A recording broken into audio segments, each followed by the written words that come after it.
नमस्कार दोस्तों, आज हम एनसीईआरटी क्लास 8th की ज्योग्राफी का चैप्टर 5 पढ़ेंगे। ठीक है, तो चैप्टर का नाम है उद्योग।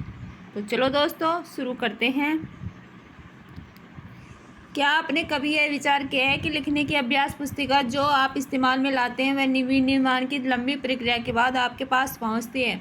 इसके जीवन की शुरुआत वृक्ष से होती है, उसे काटा जाता है, लुगदी मिल तक ले जाया जाता है, वहाँ वृक्ष लकड़ी को संसाधित एवं काष्ठ लुगदी में परिवर्तित किया जाता है। काष्ठ लुगदी को रासायनिक द्रव्य के साथ मिलाया जाता है और अंततः मशीनों के द्वारा कागज के रूप में परिवर्तित किया जाता है।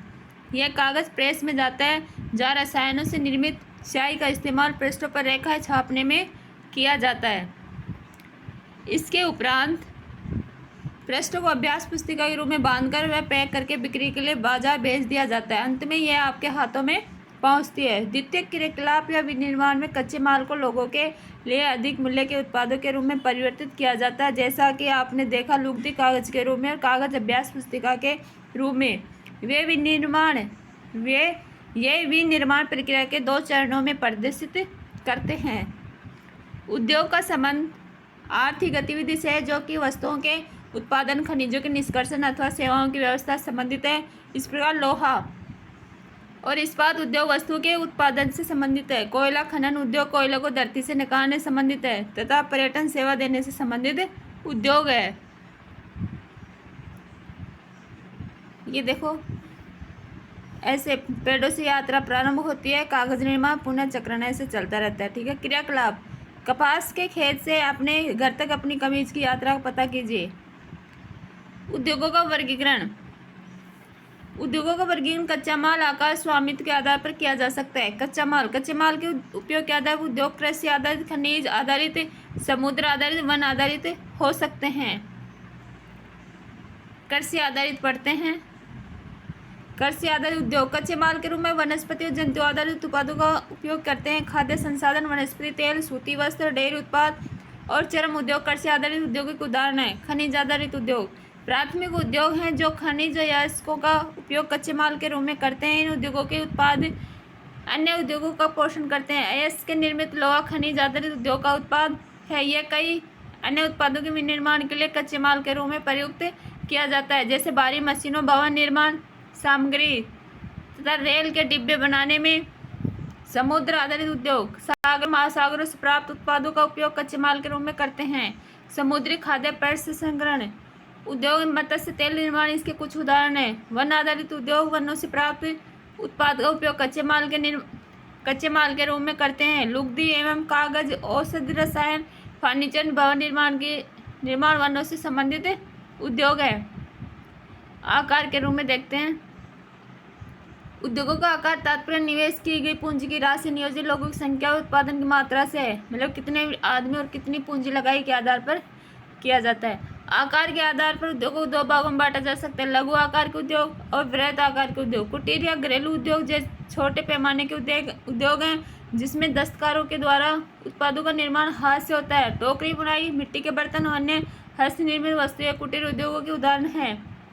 बड़े पैमाने के उद्योग जो बड़ी मात्रा में वस्तुओं का उत्पादन करते हैं, इनकी तुलना में छोटे पैमाने के उद्योग कम पूंजी और प्रौद्योगिकी का उपयोग करते हैं। बड़े पैमाने के उद्योगों में पूंजी का निवेश अधिक और प्रयुक्त प्रौद्योगिकी उच्च स्तरीय होती है। रेशम बुनाई, खाद्य प्रक्रमण उद्योग लघु पैमाने के उद्योग हैं। ऑटोमोबाइल और भारी मशीनों का उत्पादन बड़े पैमाने के उद्योग हैं। क्रियाकलाप कृषि आधारित उद्योग के कुछ उदाहरण दीजिए। चित्र 5.1 मखाना के खाद्य प्रक्रमण की अवस्थाएं। देखो मखाना कैसे बन के मार्केट में आता है और फिर अपन यूज करते हैं। स्वामित्व के आधार पर उद्योगों को निजी क्षेत्र, राज्य स्वामित्व अथवा सार्वजनिक क्षेत्र, संयुक्त क्षेत्र और सहकारी क्षेत्र में वर्गीकृत किया जा सकता है। निजी क्षेत्र के उद्योगों का स्वामित्व संचालन या तो एक व्यक्ति द्वारा या व्यक्तियों के समूह द्वारा किया जाता है। सार्वजनिक क्षेत्र के उद्योगों का स्वामित्व संचालन सरकार द्वारा होता है, जैसे Hindustan aeronautics limited, steel authority of India limited. संयुक्त क्षेत्र के उद्योगों का स्वामित्व संचालन राज्य और व्यक्तियों के अथवा व्यक्तियों के समूह द्वारा होता है। मारुति उद्योग लिमिटेड संयुक्त क्षेत्र के उद्योग का एक उदाहरण है। सहकारी क्षेत्र के उद्योगों का स्वामित्व संचालन कच्चे माल के उत्पादकों या पूर्तिकारों, कामगारों अथवा दोनों द्वारा होता है। आनंद मिल्क यूनियन लिमिटेड एवं सुधा डेयरी सहकारी उपक्रम के उत्तम उदाहरण हैं। ये देखो सहकारी क्षेत्र में सुधा डेयरी। उद्योगों की अवस्थिति को प्रभावित करने वाले कारक।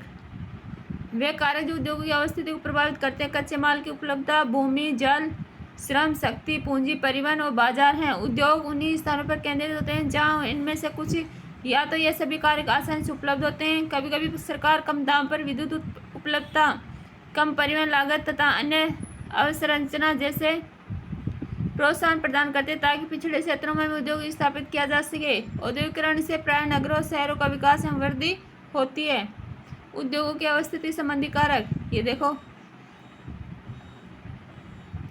कच्चा माल, विद्युत, भूमि, परिवहन, संचार, श्रम, पूंजी, बाजार और जल, ये सभी उद्योगों को जरूरत के आधार पर इनको बताया गया कि ये महत्वपूर्ण कारक है।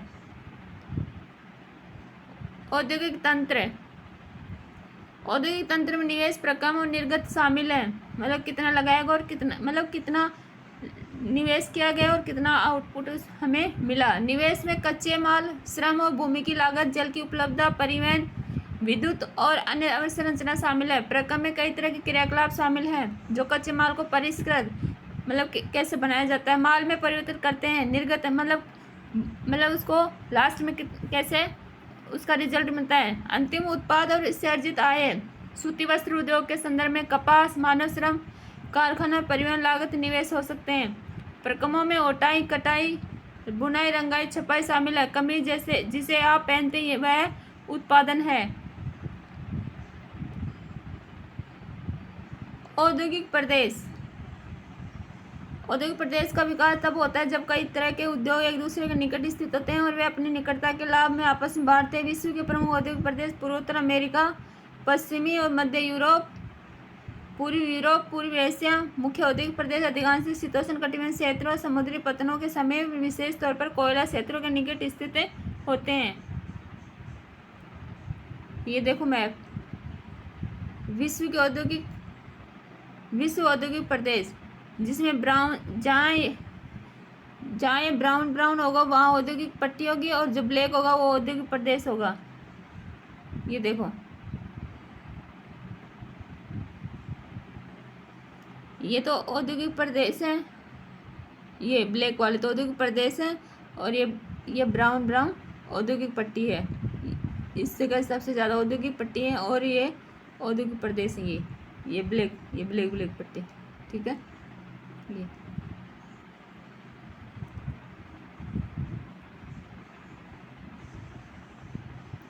भारत में अनेक औद्योगिक प्रदेश जैसे मुंबई, पुणे, समूह, बेंगलोर, तमिलनाडु प्रदेश, हुगली प्रदेश, अहमदाबाद, बड़ौदा प्रदेश, छोटा नागपुर औद्योगिक प्रदेश, विशाखापट्टनम, गुंटूर औद्योगिक प्रदेश, गुड़गांव, दिल्ली, मेरठ औद्योगिक प्रदेश, कोल्लम, तिरुवनंतपुरम औद्योगिक प्रदेश। औद्योगिक विविधता। उद्योगों में दुर्घटना विविधता मुख्य रूप से तकनीकी विफलता, संकट उत्पन्न करने वाले पदार्थों के बेहतरीन उपयोग के कारण घटित होती है। भोपाल में 3 दिसंबर 1984 को लगभग 00.30 मतलब 12:30 बजे घटित अब तक की सबसे त्रासपूर्ण औद्योगिक दुर्घटना एक प्रौद्योगिकी दुर्घटना थी जिसमें यूनियन कार्बाइड के कीटनाशी कारखाने से हाइड्रोजन साइनाइड तथा प्रतिक्रियाशील उत्पादों के साथ साथ अत्यंत विषैले मिथाइल आइसोसाइनाइड MIC गैस का रिसाव हुआ। 1989 में सरकारी सूचना के अनुसार 35,598 व्यक्तियों की मृत्यु हो गई थी। हजारों लोग जो बच गए वो आज भी एक अधिक बीमारियों जैसे अंधापन, प्रतिरक्षा तंत्र विकृति, आंत्रशोथ विकृतियों आदि से पीड़ित हैं। ये देखो यूनियन कार्बाइड फैक्ट्री।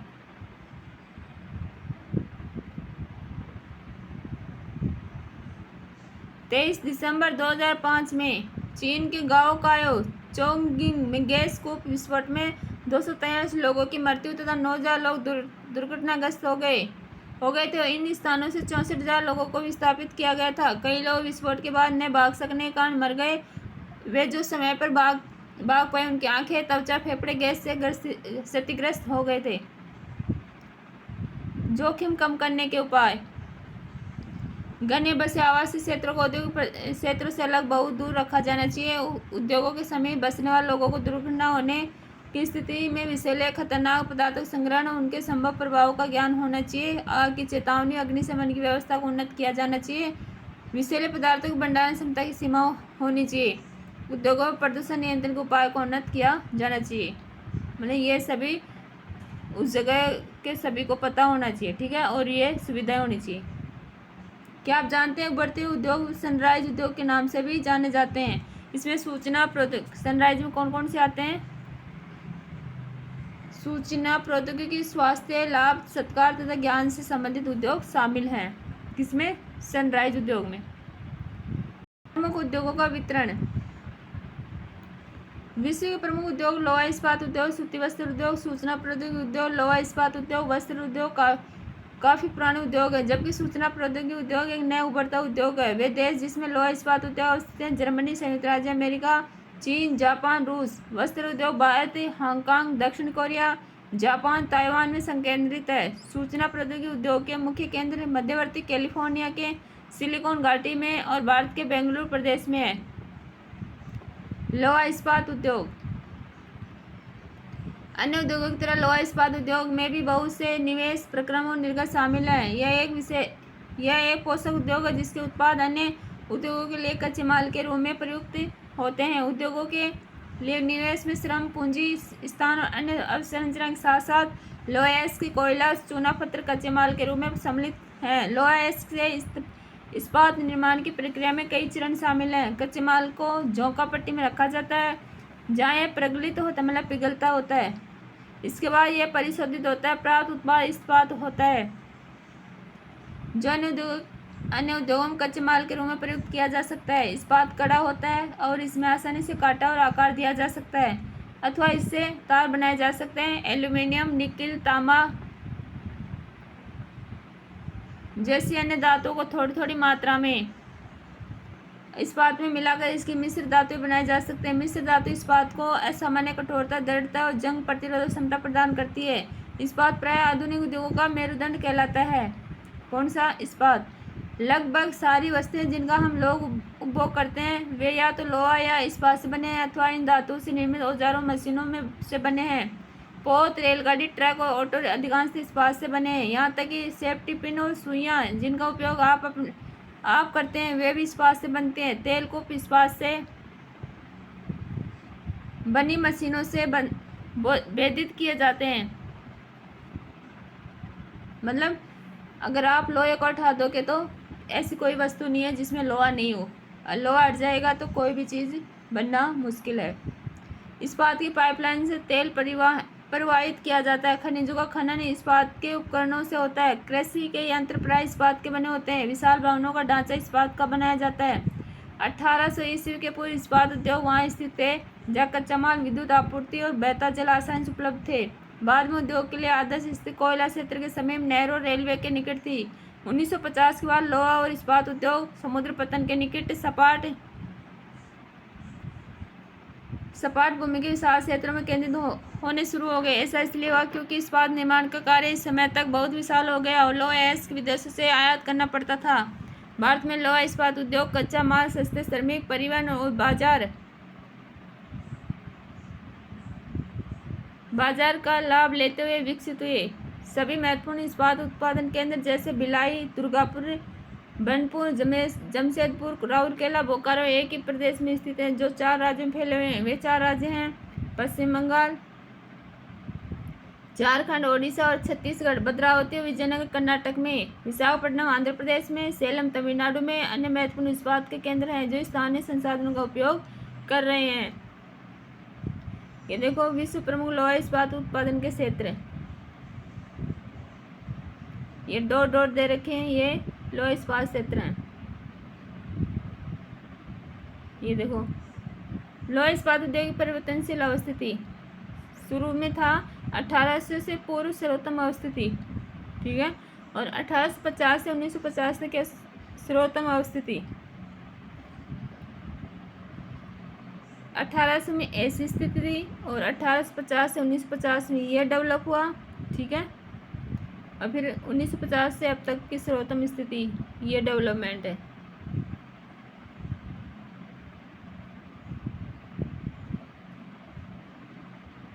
अब पढ़ते हैं जमशेदपुर। 1947 में भारत में केवल एक इस्पात का कारखाना था, Tata iron and steel company limited, TISCO, short में टिस्को। यह निजी स्वामित्व में था। स्वतंत्रता के पश्चात सरकार ने यह कार्य अपने हाथ में लिया और बहुत से लौह इस्पात संयंत्र स्थापित किए। झारखंड में स्वर्णरेखा और खरकई नदियों के संगम के समीप सांची में सन 1907 में टिस्को की शुरुआत की गई थी। बाद में सांची का नाम बदलकर जमशेदपुर रखा गया।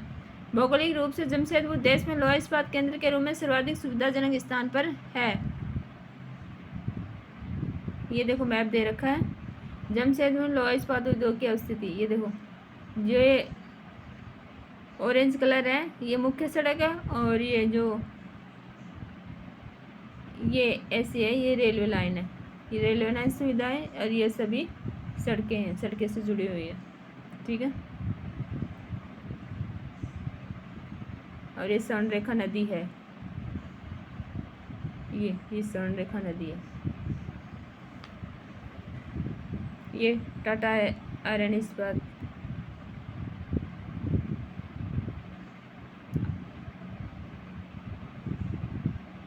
साक्षी को कई कारणों से इस्पात संयंत्र स्थापित करने के लिए चुना गया। यह स्थान बंगाल नागपुर रेल मार्ग पर काली माटी स्टेशन से मात्र 32 किलोमीटर दूरी पर था। यह स्थान लोहे के कोयला और मैग्नीज निक्षेप के साथ साथ कोलकाता के निकट भी था, मतलब इसमें सारी सुविधाएं थी, जहां विशाल बाजार उपलब्ध था। टिस्को को झरिया कोयला क्षेत्र से कोयला, झरिया से क्या मिलता था? कोयला, और ओडिशा छत्तीसगढ़ से लोहेस्क, चूना पत्थर, डोलोमाइट और मैग्नीज प्राप्त होता था। खरकई और स्वर्णरेखा नदियों से पर्याप्त जल की आपूर्ति होती है। सरकारी प्रोत्साहन से इसे पर्याप्त पूंजी उपलब्ध हुई।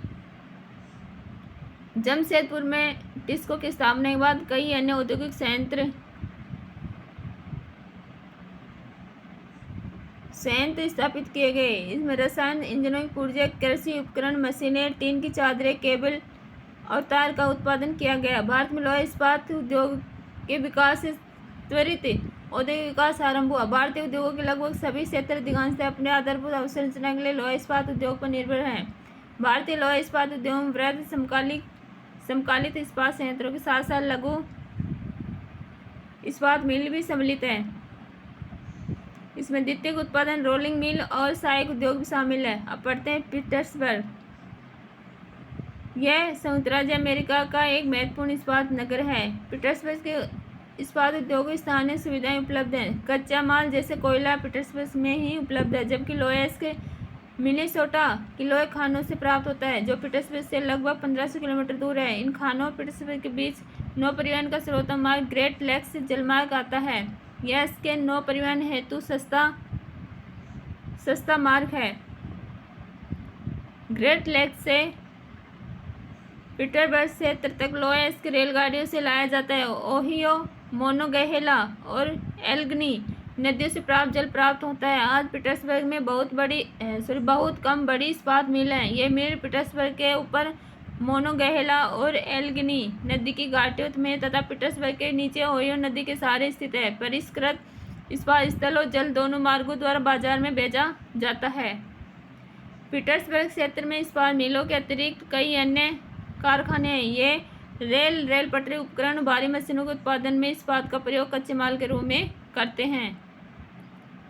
सूती वस्त्र उद्योग, धागे से कपड़े की बुनाई एक प्राचीन कला है। कपास, ऊन, सिल्क, जूट और पटसन का प्रयोग वस्त्र निर्माण में होता है। उपयोग में लाए गए कच्चे माल के आधार पर वस्त्र उद्योग का वर्गीकरण किया जा सकता है। रेशे वस्त्र उद्योग के कच्चे माल हैं। रेशे प्राकृतिक मानव निर्मित हो सकते हैं। प्राकृतिक रेशे ऊन, सिल्क, कपास, लिनन और जूट से प्राप्त किए जाते हैं। मानव निर्मित रेशों में नायलॉन, पॉलिस्टर, एक्रिलिक और रेयन शामिल हैं।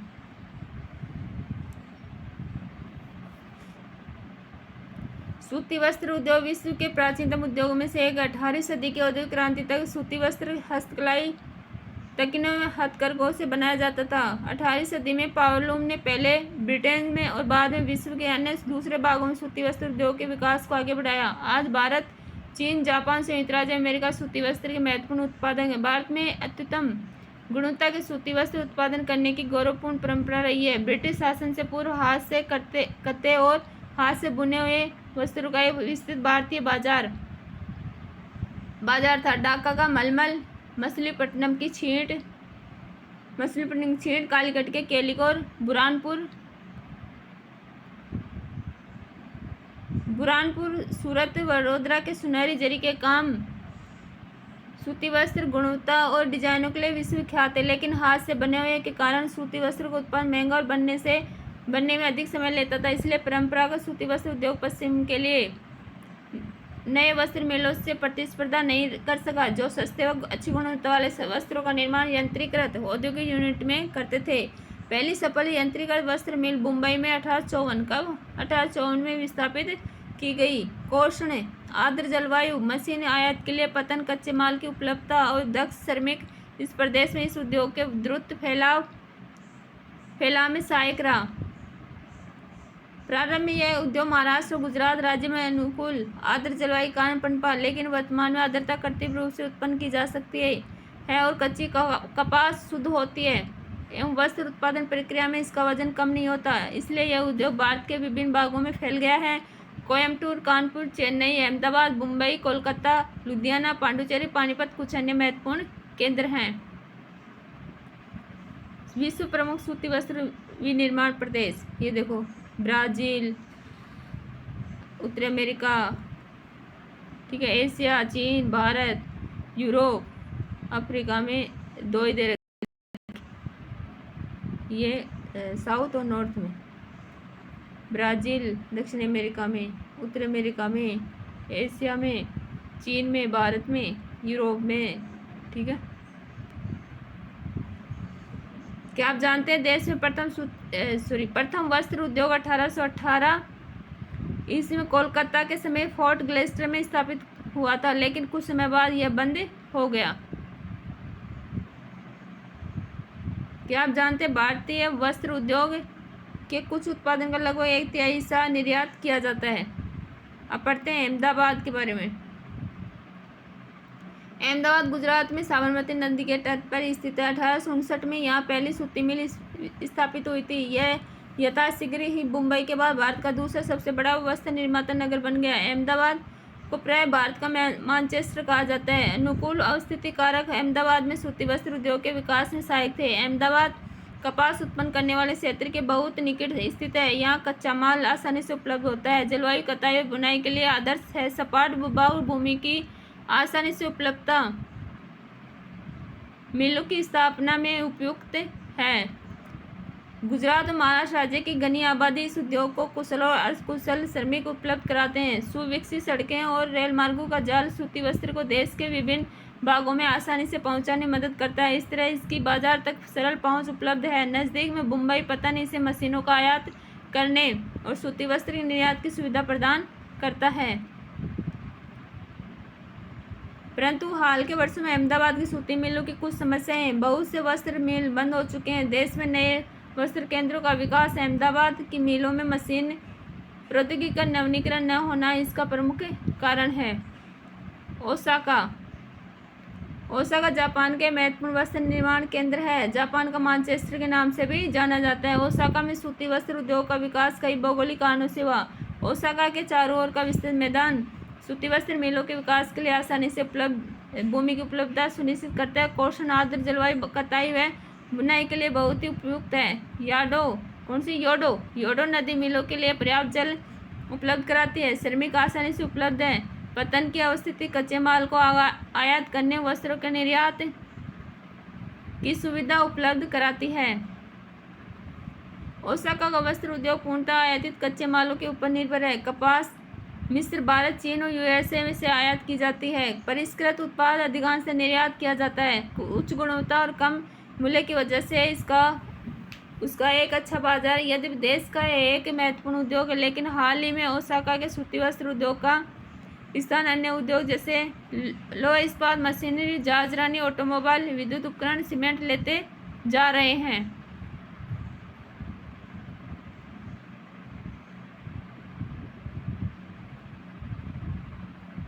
आओ कुछ करके सीखे। विश्व के रूपरेखा मानचित्र पर उन स्थानों को चिन्हित कीजिए जो ओसाका सूती वस्त्र उद्योग कच्चा माल प्रदान करता है।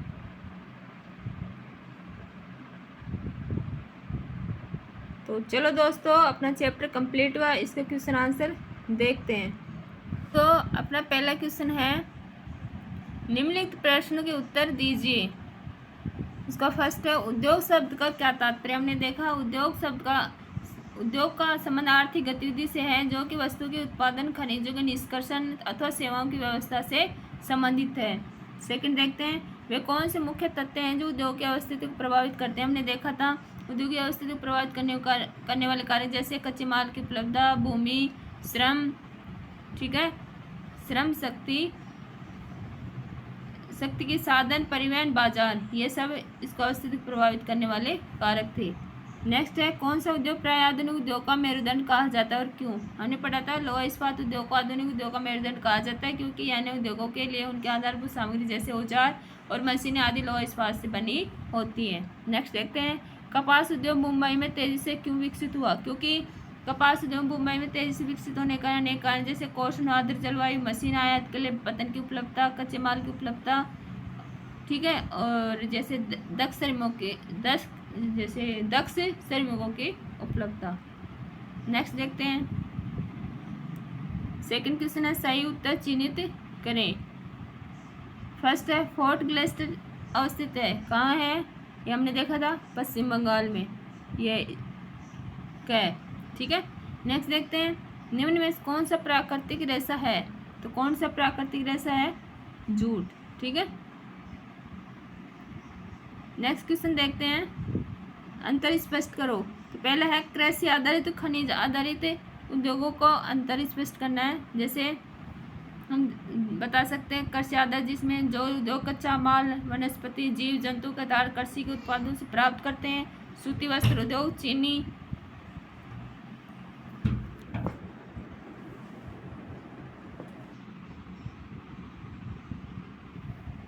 कृषि के उत्पादों से प्राप्त करते हैं। सूती वस्त्र उद्योग, चीनी उद्योग, चर्म उद्योग, डेयरी उद्योग आदि कृषि आधारित उद्योग उदाहरण है, ठीक है। और इसी तरह अपन बता सकते खनिज आधारित उद्योग, जैसे जो उद्योग अपना कच्चा माल खनिज है इसको से प्राप्त करते हैं, जैसे लोहा इस्पात उद्योग इसका एक उदाहरण है, ठीक है। और जैसे नेक्स्ट देखते हैं, हाँ, नेक्स्ट क्वेश्चन क्या है, सार्वजनिक क्षेत्र, संयुक्त क्षेत्र के उद्योग, इसमें क्या अंतर है। तो आप बता सकते हैं, जिन उद्योगों का स्वामित्व और संचालन सरकार द्वारा किया जाता है, जैसे Hindustan aeronautics limited, steel authority of India limited, और सार्वजनिक क्षेत्र के उद्योगों के उदाहरण हैं। उसी तरह संयुक्त क्षेत्र के जिन उद्योगों का स्वामित्व और संचालन राज्यों और व्यक्तियों अथवा व्यक्तियों के समूह द्वारा किया जाता है, जैसे मारुति उद्योग लिमिटेड देखा था हमने चैप्टर में, संयुक्त क्षेत्र के उद्योग का एक उदाहरण है, ठीक है। नेक्स्ट देखते हैं, दिए गए स्थान, फोर्थ क्वेश्चन अपना, दिए गए स्थानों में निम्नलिखित के दो उदाहरण दीजिए। जैसे कच्चा माल डैश और डैश, तो इसमें क्या बताओगे, कच्चा माल में जैसे गन्ना, लोहा, ठीक है। नेक्स्ट है, अंतिम उत्पाद डैश और डैश, तो अंतिम उत्पाद क्या बताओगे, चीनी और इस्पात, ठीक है। नेक्स्ट है, तृतीय क्रियाकलाप डैश और डैश, तृतीय में क्या बताओगे, तृतीय में बताओ व्यापार और बैंकिंग, ठीक है। इसमें फोर्थ में क्या है, कृषि आधारित उद्योग में क्या बताओगे, कृषि में जैसे सूती वस्त्र उद्योग और चीनी उद्योग। कुटीर उद्योग में क्या बताओगे, कुटीर में टोकरी बनाना, मिट्टी के बर्तन बनाना, ठीक है। और सिक्स के क्या बताओगे, सहकारिता में जैसे आनंद मिल देखा था ना, आनंद मिल यूनियन लिमिटेड और सुधा डेयरी सहकारी उपक्रम, ठीक है दोस्तों। तो चलो दोस्तों, अपना चैप्टर और क्वेश्चन आंसर हमने देखे, और तो नेक्स्ट चैप्टर में जल्दी मिलते हैं, ठीक है।